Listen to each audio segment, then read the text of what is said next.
My first job really out of college was as a broadcaster. I started in radio doing sports, and then Wow. I yeah, and then I went to a television station where I did news. It was for a very small ABC network affiliate in the Midwestern United States, Mhm. and did that for a couple of years. I wasn't really very good at it though, and I soon realized that that was not going to be my career, and so I got a job in sales.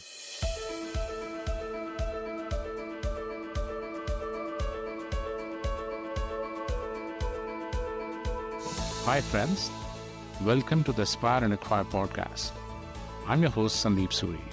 Join me for listening to some incredible stories about some of the best professionals from very diverse fields like combat flying, robotic surgery, dancing, tea farming, journalism, deep sea diving, and so on. These accomplished professionals are not just outstanding in their jobs, but also have unique stories to share with us. We have tried to make the show truly global by having these guests from different parts of the world.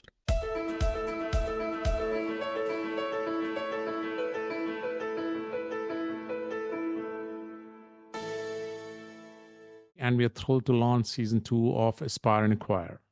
Just like in season 1, we have lined up some incredibly accomplished guests, but this time with even more diversity. I'm sure you will find the season just as engaging, if not more.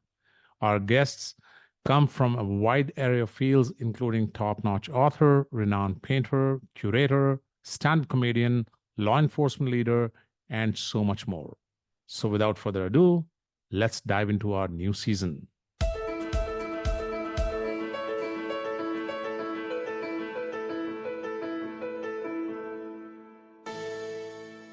In a business world that often focuses on competition and personal gain, we have someone on the show today who brings a refreshing perspective on the power of giving.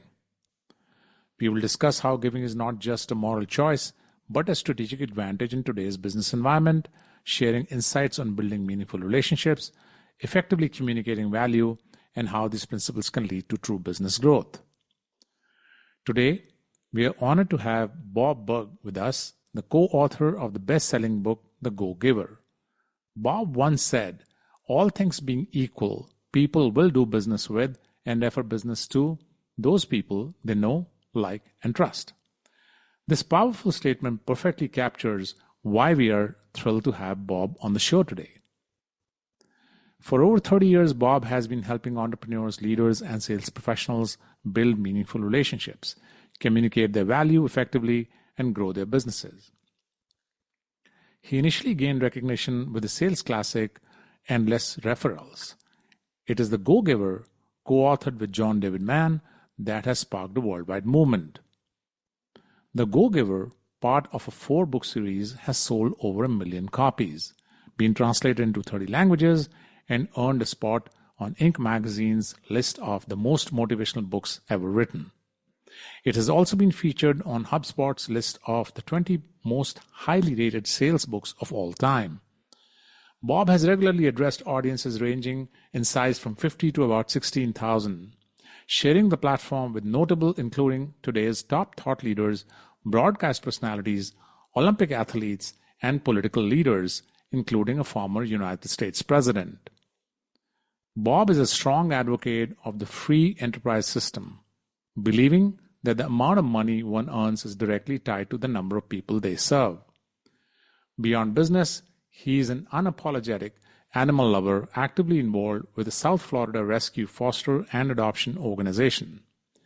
Get ready to be inspired by Bob's insights on relationships, business, and what it truly means to be a go-giver. So without further ado, let's begin the show. Hi, Bob. Morning. Before we dive into the Morning. episode, I want to extend a very warm welcome to you. Thanks so much for joining us today. It's an absolute pleasure to have you here for our season 2 Aspire and Acquire kickoff recording. Welcome. Thank you. My honor and pleasure to be with you. Okay, Bob, let's kick things off by diving into your earlier career. How did you first find yourself in sales and entrepreneurship? Was this something you always had in mind, or did it unfold more organically?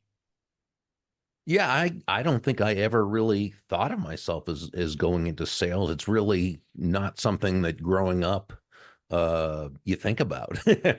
Right? My first job really out of college was as a broadcaster. I started in radio doing sports, and then Wow. I yeah, and then I went to a television station where I did news. It was for a very small ABC network affiliate in the Midwestern United States, Hmm. and did that for a couple of years. I wasn't really very good at it though, and I soon realized that that was not going to be my career, and so I got a job in sales just to make some money and keep myself going.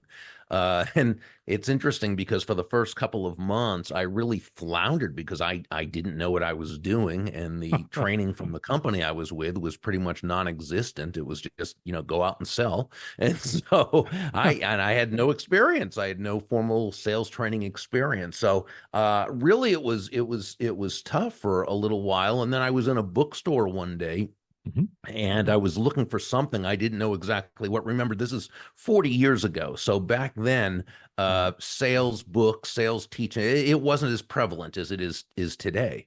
But I And there found was, two books. and sorry, there was nothing online, of course. Oh no, those Yeah, this is yeah. well before Right, right. that. Exactly. Great Yeah. point. Yes. Uh, And uh and so I saw two books. One was by a gentleman by the name of Zig Ziglar, and another was by Tom Hopkins. And those are mhm. two of the of course legends in the sales space. And I got their book. And by the way, just seeing that they were books on how to sell, that was encouraging to me because remember, I had no idea No that even training. existed. Right. So I got their books, I took them home, and every night after my regular day, I would just study and practice and highlight and underline and take notes and practice some more into the wee hours of the morning. And Wow.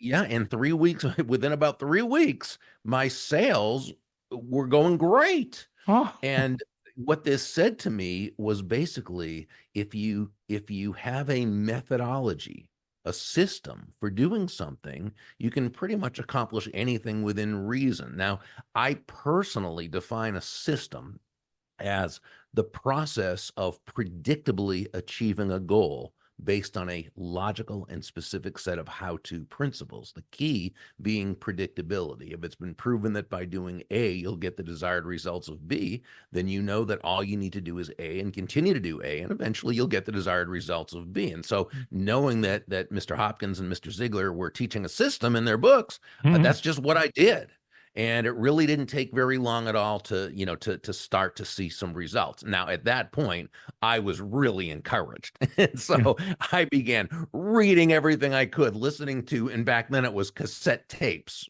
Right, right. Yeah. which were the audios, which many people listening to this probably don't even know what those are because they were so long ago. And I'd go to seminars, but here was really the thing that became important. It was recognizing that success was not just about the how to, knowing the how to, as important as that is, it's very Mhm. important, but it was really growing on the inside.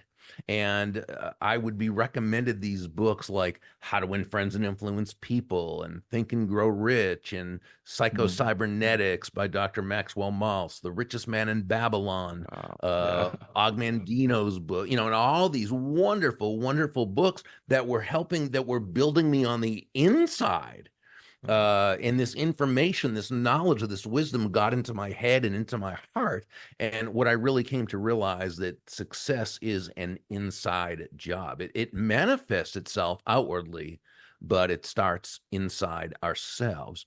And when you grow internally and you're focused on providing immense value to others, those you're serving, your customers and your clients, really great things can happen. Yeah.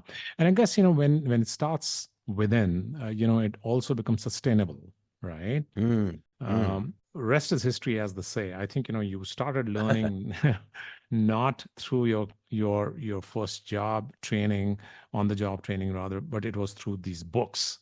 That's very, very interesting. And books do teach a lot. We keep reading about this. And here is a practical example right in front of us. That's you. Oh, sure. And then, and then you have to apply the information. Obviously, it's not Sure. enough just to read and study. That's the beginning, but then Yeah. it was taking that information and actually utilizing it. So, how practical it is, Bob, to actually implement some of these things that we learn through books typically? Is it? I know the fact that a lot of books talk about theories and they talk about systems, and we all read it, and then we just forget it. But I think the right way, as you rightly said, is to kind of implement this gradually and then start following it day in and day out, and that's how it becomes a process, right? So how do you really Yeah. inculcate that and convert that into a process? Well, I mean, I think you've got to make the decision to do so. So when I began to read again those two books, one by Mr. Ziegler, one by Mr. Hopkins, I knew right away that they knew things I did not know, right? And I Mhm. wanted to know those things, and it made sense to me what they were talking about, and I knew that they were very well respected. And so it was very easy for me to say, okay, well, the information's here. I was always, even when I first started in sales, those first few months, hey, I was still making the calls, knocking on doors, getting on the phone, doing those. I just didn't have the information. In fact, Jim Rohn, who was a wonderful speaker and business philosopher and great entrepreneur, he once said, that you can have the motivation, but you also need the information, Information. and you can have the information, but you also need the motivation. So it's really both. It's being willing, it's having the motivation to go out there and do the work, but you also need to know how to do the work. Otherwise, you're working very hard and probably not accomplishing much. And that was my first few months. Once I now had the information to go along with the action, now it all came together. Wonderful. So, just curious, were there were there any moments or experiences in your childhood that had a big impact on your approach to relationship and business or sales? Well, I was very fortunate, very blessed to be brought up by two great parents, two wonderful, wonderful parents. And so I got to really, see them live that kind of life where they loved each other very much, they loved their children, and they were always so good to other people. And so that was, again, that was very fortunate that I got to witness something like that. So that did shape my approach to relationships. Now, when you grow up and you get into business and you see people doing things in certain ways, and some of those ways are certainly not congruent with your beliefs and what you've been shown, and other people do things in a great way that really is in alignment, and you see different people having different results. And sometimes you see people who don't seem to do things the right way or in a good way, and they're successful, and sometimes they're not successful. And other times you see people who do things in a great, really wonderful fashion, and they're very successful. Other times they're not. However, when you really observe over time, you begin to see patterns emerge. Mhm. And what I saw was that those people who were absolutely focused on providing value to others. These are the people who had the most success financially, as well as the other areas of success. Um, and it was also sustainable success. Yeah, that's important. Yeah, Absolutely. Yeah. exactly. Yeah. Okay. Exactly. Okay. But you're a strong advocate for the free enterprise system and often talk about financial success being tied to how many people you serve, right? Yeah. So, why is this belief so important to you? And has this really influenced your career path? Yeah, well, free enterprise, or when we talk about free markets, free market capitalism, and unfortunately, and I don't know, how it is in India, but here in the United States, there's a lot of confusion about what capitalism is and what it isn't. And so And this is why I say free market capitalism, to sort of signify the difference. Free market capitalism basically says that people are free to pursue happiness, live their lives, conduct business, however they see fit, Mhm. providing they don't infringe upon the rights of anyone else to do the same. So, in other words, people are free to trade with one another however they'd like, but of course, force or fraud is totally prohibited.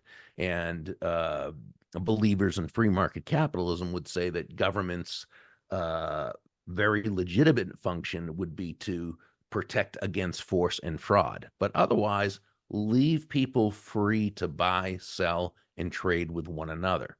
Now, to the degree, and there's never been a place anywhere in the world ever where that was really honored and allowed 100%, okay? Yeah. But to the degree in any country that has been allowed to occur, it has helped everyone. It has improved the lives of the masses. It has brought more people out of poverty and into prosperity than any other economic system ever. Sure. Now, unfortunately, as I said, many here they see capital. They believe capitalism is where big businesses and other special interests will uh, really pay money to the to the um,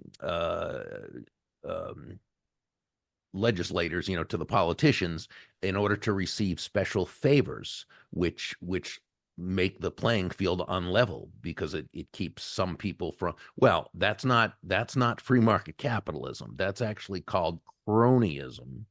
And that is Right. absolutely not to be, and it should never be confused with free market capitalism. But unfortunately, that's what most people, or what many people, believe capitalism is, and of course, it's not. So yes, when I talk about the free market, what it basically means is no one is forced to do business with you. So, as the business person, you must please that customer in order for them to exchange their money for the value that you are providing. So it's actually, free market capitalism is the best system for the consumer, right? Mhm. And it's only the companies that please the consumer and give the consumers what they want that are going to thrive. Yeah, and we have hundreds of examples in the corporations, right? Oh, Who have been absolutely. extremely successful based on this philosophy. So, Yes. yeah. Okay, switching gears, my favorite, the Go-Giver philosophy. I've been reading about you and your book. The core message in the Go-Giver is all about shifting from getting to Yes. giving, adding value to others. Can you share Mhm. how someone can practically implement this in their day-to-day life, whether in business or personally?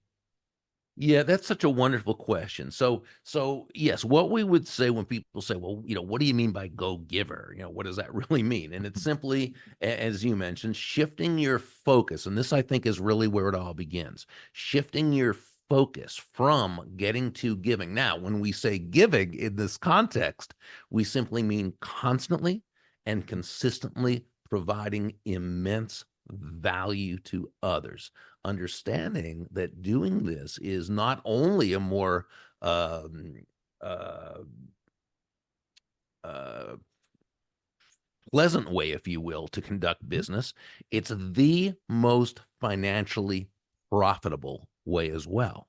And Now, rewarding when too, I I say guess. this, It's pardon? it's rewarding too, I said, right? Rewarding, it's Yeah, personally rewarding, and yeah, it's the yeah. most profitable. Now why is this so? Why is it the most profitable? Well, why is focusing on giving value to others the most profitable way to do business? And again, and it's not for any kind of way out there magical mystical reasons, not at all. It's actually very very logical and ties in with human nature, and that's this: when you're that person who can take your focus off of yourself and place it on serving others, discovering what they need, what they want, what they desire. When you can move your focus off of yourself and on to helping them solve their problems or their challenge, when you can make it not about you, but about helping to move them closer to happiness, people feel good about, well, they feel great Yeah. about you, right? They want to get to know you. They like you. They trust you. They want to be in relationship with you. They want to do business with you, and they want to tell others about you. They want to be what we call your personal walking ambassador. You know, one thing I used to say when I back in the day when I spoke at all sorts of large sales conferences, I'd often begin by saying nobody's going to buy from you because you have a quota to meet, Ah, right? perfect. They're not going to buy from you because you have a sales goal or because you need the money or even because you're a nice person. Mm. People are going to buy from you because they believe that they will be better off by doing so than by not doing so. So doesn't it really make sense when you think about it that that person, that salesperson, that entrepreneur, what have you, that leader who can focus on bringing immense value to others, those are the people who succeed. Yeah. But how difficult it is to kind of really understand as a concept, based on your experience. You've spoken in so many conferences, you've spoken to so many organizations. Do they really find it difficult to implement this in actual life? Well, it's not that it's so difficult to implement. I think the first thing is just, being able to come to grips with the fact that this is actually um, a more effective way of doing business. The reason why is because people grow up with a real misperception about sales and about selling because of the stereotypes and the way they're portrayed. At least again here in America, the way they're portrayed, salespeople are portrayed on television and movies, or business people is, if someone thinks it's selling, they grow up thinking that selling is about trying to convince someone to buy something Right, they right. don't want or don't need, which, by the way, isn't selling. That's called being a con artist. But that's how. But again, that's what Right. people think. So now they get. Let's say they find themselves. They get into sales. Well, they think, oh, that's what I've got to do in order to make money. Now, the tough part is they don't want to do that. Most people are good people. Most people are decent people, and that's why I think when the book first came out, it caught on really quickly. One of the reasons seemed to be is because it gave people permission to do sales the way they really wanted to do sales, Mm. and it encouraged and said, yes, you can be a good person, and not only can you do really well in sales despite being a good person. No, you can do really well in sales because you're a good person, Mhm. because your focus is on bringing value to others, because your focus is on making other people's lives better. As human beings, most of us have a natural, it's part of human nature. We want to feel as though we're part of something bigger than ourselves. We want to feel as though we are making a difference in other people's lives. Right, right. I think also it's just the mindset, right? People have to start thinking a Sure. little differently to make this happen. Mhm. Yeah, Oh yeah. Yeah. And and until you know there's an issue, then you can't solve yeah, it. yeah, But and that's why it's a matter of, really it's a matter of education. yeah. So from sales to writing, switching gears now, reflecting on your journey from your earlier days to becoming a best-selling author, um, were there any pivotal moments or challenges that nudged you toward writing endless referrals and the Go-Giver? Yeah, well, the first Mhm. book, Endless Referrals, as you mentioned, I wrote that totally because I was told, excuse me, I was told by a couple of other speakers at a speakers convention I was told that that doing so would help me to market myself better as a speaker, right? It would allow me to receive higher fees and be more marketable and position myself better. So I didn't really want to write a book at the time, but they suggested that it was really something that would be helpful. And again, I try to be a good student, and I knew they had excellent credibility. So that's really why I wrote Endless Referrals. Um, that was totally for again utilitarian purposes. Now after that book was out, I think every book I've written after that, it was because I just really felt I had a message that I wanted to share, and I felt that having it in book form was going to allow me to do so in a way that would be much more effective. uh, and of course it's the results have been very worthwhile as well. Um, but yeah, the first book was totally just for that purpose of marketing myself better. Yeah. And let's not forget, you said in the opening remarks that you start learning from books, right? And I'm Mm. sure, there are a lot of people out there who start learning from your books as well. So Oh, yeah. well, thank you. That's always, it's always nice to hear. Right. So know, like, and trust. One of your famous quotes is people will do business with and refer business to those they know, like, and trust. How can entrepreneurs today make this principle work for them, especially in such a fast paced and sometimes impersonal way of doing business? Sure. And one of the most important parts of that is the beginning, which says all things being equal. And that's Ah, such a key. So I said, all things being equal, people will do business with and refer business to those people they know, like, and trust. Why all things being equal? And people might say, well, things aren't ever totally equal. No, but they're close enough to equal. right. So if most if most parts of the process, so whether we're talking, price, quality, availability, service, the whole thing. If it's close enough, if it's pretty much equal, then it's always going to be the person who has developed that relationship who will have the sale. So we say all things being equal, people will do business with and refer business to those people they know, like, and trust. Obviously, we have to know someone or know of them in order Mhm. to do business with them. Likability is very important, as much as people try to say no, it's not. Yeah, it really is. And so really having good people skills and really genuinely wanting to be a nice, kind person, a likable person is important. But I think really trust is the big thing. And we live in what many people might call a low trust society. Mhm. Uh and and i i think that's really true.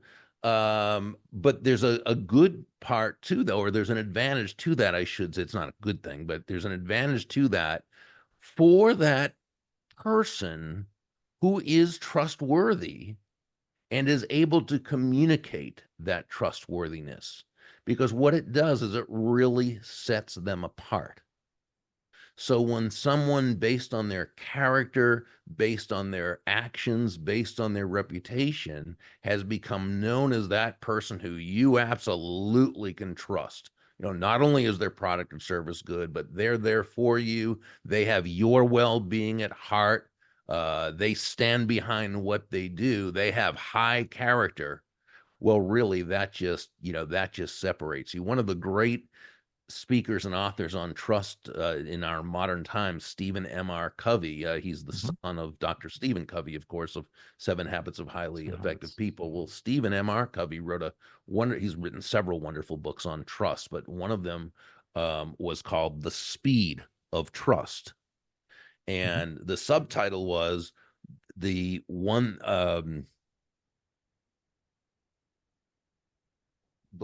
thing that changes everything. And what he really says in this is when you have high trust, things happen quickly. It's like that lubricant, right? It's Mm. like things just go along. There's trust. So people know they don't have to concern themselves with that aspect, so they can get right to what both parties really want to have happen. But when there's no trust, low trust, lack of trust, now that really gums up the works, right? Yeah, Now the yeah, bureaucracy sets in. Now it has to be right. It slows things down. So when you have that trust, the process really speeds up. yeah, yeah, definitely. Trust is a very strong foundation in any kind of relationship, I truly believe. Oh yeah, When you start trusting somebody, you're anyway off to a great, great start. Yeah. absolutely. And that's why I'm such a big believer in referral-based business, Hmm. because with referrals, with a referred prospect, you're kind of going in on borrowed trust, right? Or Hmm. what we call vicarious experience. Because no, this person in front of you has never done business with you before, but someone who they know, like, and Right. trust has said, yes, this is the person you want to do business with. And Yeah. what that totally speeds up the process. Yeah. So, Bob, as we all know, technology and business practices have been actually changing at an unprecedented pace nowadays. You have helped so many leaders and professionals build meaningful relationships over the years. Are there any key principles that have stayed the same, even with all the changes in technology and business practices across the globe? Well, it's a wonderful question, and I believe that the principles always stay the same. Now, strategies can change, techniques can change, tactics can change because there are more things we have to work with, and as long as we apply them in accordance and congruent with values-based principles, it's always a good thing. But we talk about technology, and technology has really allowed us, all of us, to connect with people and build relationships with people we may never have otherwise had the opportunity to meet or connect with. But it's always important to understand that the technology is always simply a means to an end. It's not the end itself. Technology doesn't replace the relationship. Technology should be utilized to further the relationship. And so we go back when we say the all things being equal, right? People don't do business with and refer business to those computers they know, like, and trust, right? Yeah. But to the people in front, the person Right. in front Right. of the computer. So it's really the same thing. It's still a matter of saying, is what I'm about to post or tweet or respond to or what have you, is it going to add value to this person's life? Is this Yeah. something that's going to be helpful? Is this going to be supportive? Is this something that is much more likely to build and edify, right? And if it is, great, then we do that. And everything we set up regarding technology is to make the customer experience much easier, less friction filled. Yeah. And so, sure, technology is absolutely such a wonderful thing, and and it should never replace the human element. Yeah. And just building on what you said earlier, right? So trust, credibility, and customer experience, these are kind of things, have not changed and should not change because No. that's what bring us to the business, and that's what help us sustain that business that we are into, right? Oh, absolutely. Yeah. You just, perfect. Absolutely. Yeah. Okay, before we wrap up, for someone who's just starting the journey in entrepreneurship or sales, what advice would you give them to embrace the go-giver mindset, Bob, and really accelerate their growth? Well, I remember something a very wise mentor told me. This was a couple of years after I got into sales, and I was in a sales slump at the time, and I made a young salesperson's mistake, and that the more of a slump I was in, the more I was focused on myself and making the sale instead of being focused on the people I should be serving, right? Mhm. And he said to me, you know, Bob, if you want to make a lot of money in sales, he said, don't have making money as the target. Your target is serving others. Now, when you hit the target, he continued, you'll get a reward, and that reward will come in the form of money. And you can do with that money whatever you choose. But never forget, he said, the money is simply the reward for hitting the target. It's not the target itself. Your target is serving others. Yeah, very And well said. Very well said. Yeah. yeah. And that told me, great salesmanship, just like great leadership or great friendship is, never about the salesperson itself. Great salesmanship is never about the product or service itself, as important as the product or service is. That's never what it's about. What great salesmanship is really about is the value you're adding another human being, or we could even say it's about another person's life being better just because you are part of it. Yeah. Well said. Well, this has been such an inspiring and insightful conversation, Bob. Thank you for sharing your journey, your wisdom, and these powerful ideas with us today. Will definitely go a long way with the listeners. I'm sure listeners have taken tons of notes and practical advice that they can use in their own journeys. To everyone tuning in, thank you for joining us for another episode of Aspire and Acquire.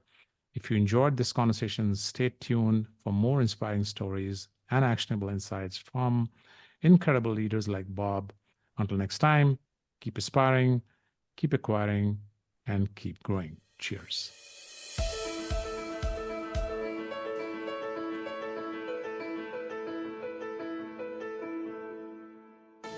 Hi, friends. We heard from our season 1 listeners that they really enjoyed the recommendation section in every episode of Aspire and Acquire. From this season onwards, we are making these recommendations even more relevant to the episode at hand. So, in today's pick, we have a beautiful book recommendation called From Barista to Billionaire. It is packed with lessons on leadership, innovation, and building a lasting brand. Perfect for anyone looking to learn from a visionary leader.